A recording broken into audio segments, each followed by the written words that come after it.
Ներքին գործերի նախարարությունը հայտարարում է, թե բացահայտել է Մերձավանում տեղի ունեցած դաժան սպանությունների գործը։ Ոստիկանության վաղաշաբաթի բաժին են տարել մի քաղաքացու, որն էլ խոստովանել է Մերձավանում ինքն է կրակել 3 անձանց վրա, ինչի պատճառով 2-ը մահացել են։ Հարուցվել է հանրային քրեական հետապնդում սպանությանն օժանդակելու հոդվածի հատկանիշներով։ Դատարանը բավարարել է կալանքը որպես խափանման միջոց կիրառելու միջնորդությունը։ Հիշեցնեմ, ավելի վաղ կալանավորվել էր Նարեկ Օհանյանը, որը ըստ նախնական տեղեկության սպանության օժանդակողն է։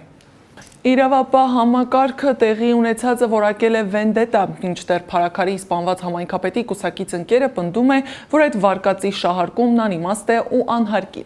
Մեսրոպ Առաքելյանը վստահ է, որ Վալոդիա Գրիգորյանը որևէ մեկի հետ անձնական խնդիր չի ունեցել։ Մերձավանում փետրվարին տեղի ունեցած միջադեպի հետ Վալոդիա Գրիգորյանն ու նրա եղբայրը որևէ առնչություն չեն ունեցել։ Գրիգորյանի եղբոր Ապորինի կալանավորումը տեղի է ունեցել մարտի 30-ի ընտրությունից առաջ։ Քաղաքական ճնշման դրսևորում, անգամ դատախազության ներկայացրած մեղադրանքով Վալոդիա Գրիգորյանի եղբայրը մեղադրվում է բացառապես խուլիգանություն կատարելու համար, չունի որևէ առնչություն սպանության հետ, ասել է Առաքելյանն ու պահանջել, որ ամբողջությամբ բացահայտեն գործը։